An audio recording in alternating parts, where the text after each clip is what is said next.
You guys have heard announcements from me over the past few months about the restoration project. I have asked Joe Walter, as representative of Cornerstone, who, as you're aware, have been doing a lot of the fundraising for us to this point, to kind of give us sort of a status update and also just a call. So I appreciate Joe for coming and saying a few words.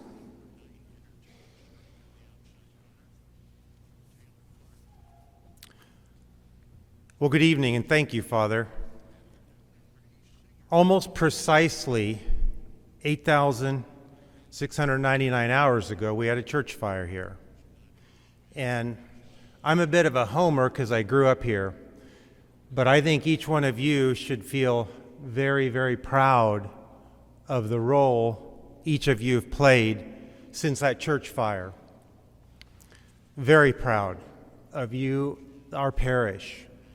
The extra memorares you've said, the extra adoration hours, viewing every day this wonderful architecture we're seeing, the extra amount of time that so many people have put into the last almost now 12 months. And I have to say, I'm going to miss a lot of people, but there's two people specifically, Alan Eilert and Dennis Luchin. I think Father is planning to fit them for a cassock and a collar as much time as they've spent here the last year or so preparing for this.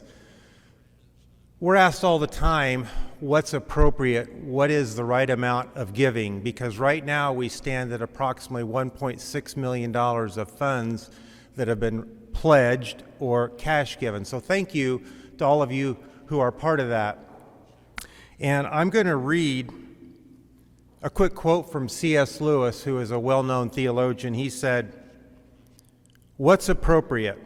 I'm afraid the only safe rule in giving is to give more than we can spare. If our giving habits do not at all pinch or hamper us, I should say they are too small. There ought to be things we want to do but cannot do because our giving expenditures exclude them." Folks, in your pews is a one-page piece of paper that has a pyramid on the upper half. It gives a very practical view of our $3 million campaign and some of the levels of giving that are needed to achieve that goal. The lower level of this pyramid has 50 $10,000 giving units. And if we go on the very right side of this page, on the right side, you see this $10,000 pledge given over 3 years. That's an annual sacrifice of $3,333, a monthly sacrifice of $278, a weekly sacrifice of $64, and a daily sacrifice of $9, approximately 2 movies, 2 six-packs of Coke, or 2 Blizzards. And there was a young man who is the business development coordinator for a series of churches in Wisconsin. He printed and authored an article here this last December called "How Much is Enough?" I'm going to read a couple things here. He says, "If materialism and greed are the sicknesses of our age, then sacrificial generosity is the cure. Sacrificial giving restores generosity to its rightful place atop my priority list. It helps me keep first fruits truly first.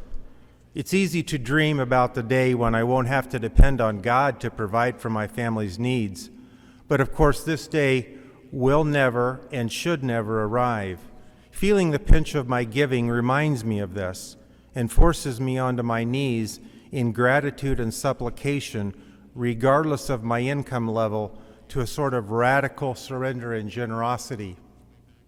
Folks, what we're going through right now is the single largest fundraising and restoration endeavor our parish, our church has ever gone through. Ever since 120 years ago, it's the largest building we've ever had in our parish as well. That's both a exciting but daunting time. But in those exciting and daunting times, there's times of that God just plops right in front of us a new perspective. It just reorients things. And one of those took place for Father and I this past Thursday, just 2 days ago, when we made a fundraising trip to Wichita. We had 3 appointments set.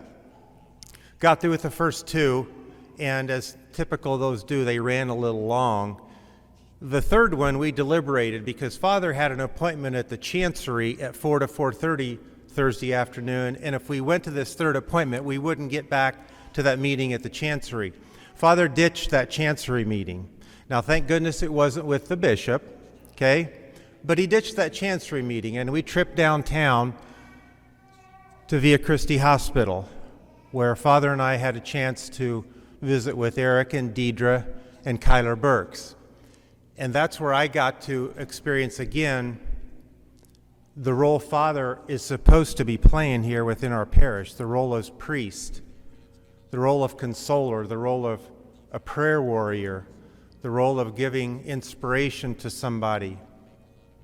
That's what we want him to do. We need him to be our parish priest, to be our celebrant, to be our consoler. And folks, we all have a role. Each of us is called right here, right now, in this parish for a role that God is asking of each of us. So as we continue on with this restoration, I just thank anyone who has donated or pledged thus far, and also thank in advance all of us who will make a pledge here as we go forward. In a role, some of us, that's a heroic role God's calling us to be.